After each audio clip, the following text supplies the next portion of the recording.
My Utmost for His Highest. Author Oswald Chambers, 1935. This edition, 1992.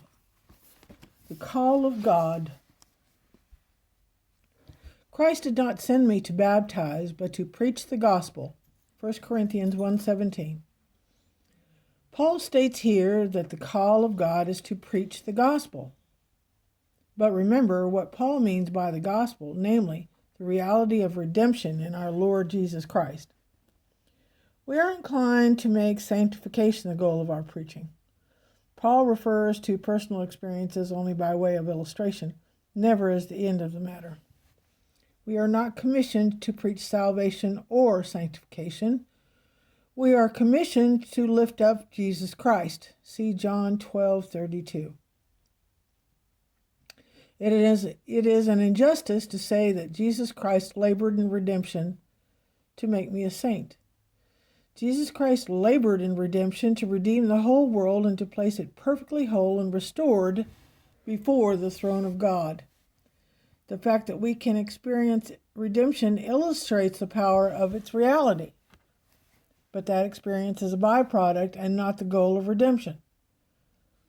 If God were human, how sick and tired He would be of the constant requests we make for our salvation, for our sanctification. We burden His energies from morning till night asking for things for ourselves or for something for which we want to be delivered. When we finally touch the underlying foundation of the reality of the gospel of God, we will never bother Him anymore with little personal complaints. The one passion of Paul's life was to proclaim the gospel of God. He welcomed heartbreak, disillusionment, and tribulation for only one reason. These things kept him unmovable in his devotion to the gospel of God. The compelling force of the call. Woe is me that I do not preach the gospel. 1 Corinthians 9. Woe is me if I do not preach the gospel. 1 Corinthians 9:16. Beware of refusing to hear the call of God. Everyone who is saved is called to testify to the fact of his salvation.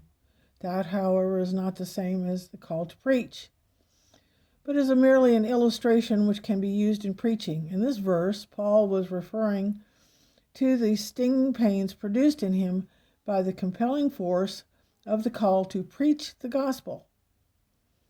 Never try to apply what Paul said regarding the call to preach to those souls who are being called to God for salvation. There is nothing easier than getting saved because it is solely God's sovereign work. Look to me and be saved. Isaiah 45:22.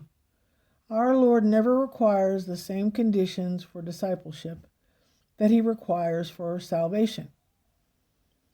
We are condemned to salvation through the cross of Christ, but discipleship has an option with it, if anyone. Luke 14:26.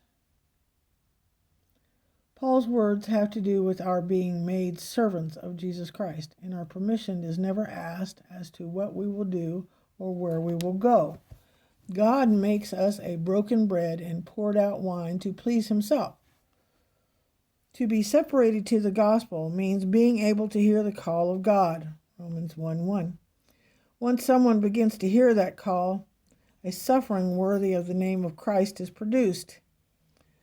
Suddenly, every ambition, every desire of life, and every outlook is completely blotted out and extinguished. Only one thing remains: separated to the gospel. Woe be to the soul who tries to head in any other direction once that call has come to him. The Bible Training College exists so that each of you may know whether or not God has a man or woman here who truly cares about proclaiming His gospel, and to see if God grips you for that purpose. Beware of competing calls once the call of God grips you.